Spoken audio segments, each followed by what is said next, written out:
topic, ganda ng presentation. Well, anyway, lakas mo ano, energy, Miss Majoy. Okay pa ba kayo dyan? Yes! So, ituloy lang natin, ha? So, tuloy lang natin yung excitement, tuloy lang natin yung exposure ng magandang produkto. And this time around, so, mapapakita ko sa inyo is sobrang common na produkto, pero kakaiba. Actually, ito yung produkto na meron dyan sa market. We tend to do it better, pero dinagdagan namin. We tended to do it better and differently. Okay? So it makes it uncommon na. Now, ang produkto nito, simple lang. It's actually vitamin C. And ang market nito, syempre nagka-pandemic, di ba? So maraming nawalan ng trabaho at maraming naiwan sa trabaho. Ibig sabihin, marami talagang na-stress.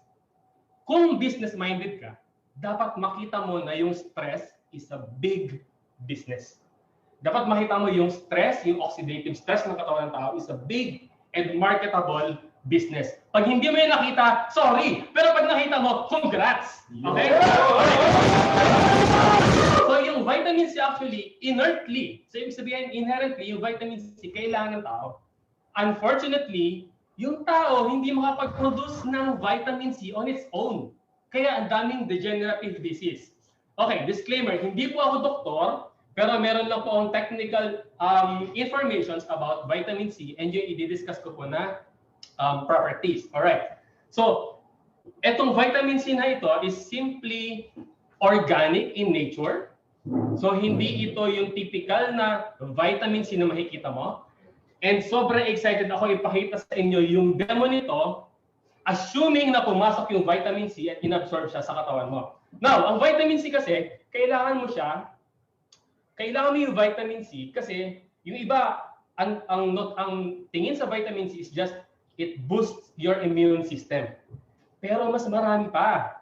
Actually, yung may mga gout, pwedeng solusyonan ng vitamin C. Yung merong mataas na level ng blood, yung high blood, yung may hypertension, kayang solusyonan ng vitamin C. Pero syempre, dapat yung magandang vitamin C. Alright? So, papakita ko simply. So, short lang to. Okay? So, yan. So, thank you po. So, papakita ko this time. We're going to simulate yung vitamin C papasok sa katawan mo. Now, our vitamin C, ayan. So, our vitamin C is KMC. So, kombucha is a fusion of vitamin C plus the superfoods na kombucha and matcha. Yung diniscuss ni Majoy kanina, sobrang detailed yung discussion niya about kombucha and about matcha. So, yung fusion ng tatlo na yon, yung fusion ng kombucha, yung additional na property ng matcha, and yung vitamin C complex, nagtrabaho yan ng sabay-sabay. Ito yung hindi available sa vitamin C market because we are promoting yung kombucha series, the fusion of kombucha and matcha. Kasi sa negosyo, dapat meron kang catchy na meron kang catchy name, catchy na marketing, na tipong kombucha, ano yan? So dapat ganun ang negosyo mo. So sa pangalan pa lang, kakaiba na siya. Yung property pa lang nito, kakaiba na. Now, I'm going to use, familiar naman kung ang tawag niyo dito, di ba? This is, ano ba to? Potato. Potato. Ang tawag nila, potato. Alright. Doon sa country na pinanggalingan ko, ang tawag nila, potato. Sa potato, patatas. So now, ba't ko ito gagamitin? Yung patatas kasi, by the way, ang common kasi na demo ng vitamin C na nakikita nyo sa YouTube, na nakita nyo sa kung saan man na market ang vitamin C, is typically water and oxidant. So dito, papakita natin patatas. Why patatas? Kasi ito yung malakas mag-absorb. Yung mga chef, yung mga home cook, alam na yung patatas is, ito yung parang, pag maalat yung soup mo, ito yung nilalagay. So ito yung parang, ang tawag doon, alternative way. Absorber. Yes, para kunin mo yung alat. So ibig sabihin, mataas ang absorption nito. Para makita natin gaano kalakas yung antioxidant ng KMC. Alright? So, freshly, kita naman to, no? So, kakat ko lang to. Yan. So normally, ang patatas, pag iniwan mo for few minutes, bigla na lang yan magba-brown. Ibig sabihin, pinasukan na siya ng mga free radicals. Kasi may mga ano yan eh.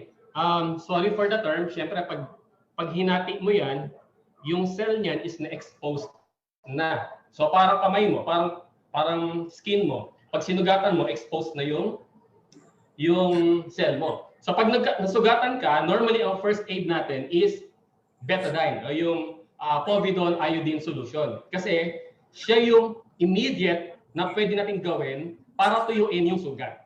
So ibig sabihin, para mo siyang, in layman's term, para mong binubulok yung sugat para matuyo siya agad. Okay? Yun yung konsepto nun. So we're going to use this dito. So magpapatak ako ng betadine. So ang assumption nito is that yung betadine or yung mga free radicals na yan, yung mga oxidative na tingin na yan is talagang pumasok sa sistema mo. So i-allow natin siya mag-absorb. Okay? So pag nangyari yan actually, ang patatas kasi is pag nag-absorb na siya, never mong malilinis to ng maayos eh. Okay, so try lang natin. So kahit buhusan mo to ng tubig, na mainit, never mo nang makukuha never mong malilinis yung oxidant, yung betadine. So ginamit natin yung betadine para source of oxidant. Okay? So source siya ng oxidant. So para fair, so let it stand muna for few seconds. And okay. So try ko lang gamitin yung or yung toxin, okay? So pag dry up mo yan ng tissue, closely, pag tinignan mo ang patatas, yan. Okay. So deep-seated na po yung betadine dyan. So pumasok na siya talaga sa loob. So what we're going to do, ang gagawin natin is kuha lang tayo ng KMC. So ang KMC natin is in capsule form. Ayan po siya. So capsule. So lalagay lang po natin dito. Ayan. So imagine yung katawan ng tao is marami na oxidative stress na talagang nagbabago na yung anyo ng mga organs natin. Okay? So ito yung role ng vitamin C. Okay? So lagay lang ako ng few powder. Yan. Yan. Okay? So spread natin. Hopefully kita naman. So spread ko lang siya. Yan. So mapapansin mo, yung vitamin C which is super rich in antioxidant. Why? Vitamin C complex alone is an antioxidant. Plus sinamahan siya ng kombucha and matcha. Okay? So meron tayong probiotic property coming from kombucha and super antioxidant property coming from matcha. So spread ko lang yan. So kung mapapansin nyo, yung deep-seated, yung pumasok talaga na betadine solution, yung oxidant solution, yung pumasok talaga sa loob ng patatas, inabsorb ng patatas mismo yung oxidant, pero how come na yung property nitong KMC, hinihigop niya pataas? Kaya niya higupin kahit sobrang lalim na nung effect ng oxidant. In fact, so yan na siya. Ganito na yung kulay niya compared sa dito, sa kanina. Okay? In fact, hindi ko na ito lalagyan. So, ang gagawin ko lang is, ganyan lang siya. So, check natin what will happen.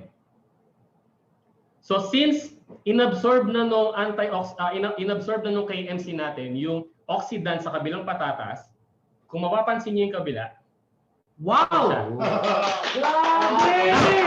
Tignan mo now, Jeff, nasa na yung nasa na yung KMC, nasa na yung property, yung fusion ng property ng kombucha, ng matcha, and ng vitamin C complex. In fact, inabsorb na siya ng patatas. Just imagine, yung katawan mo nag-absorb yan.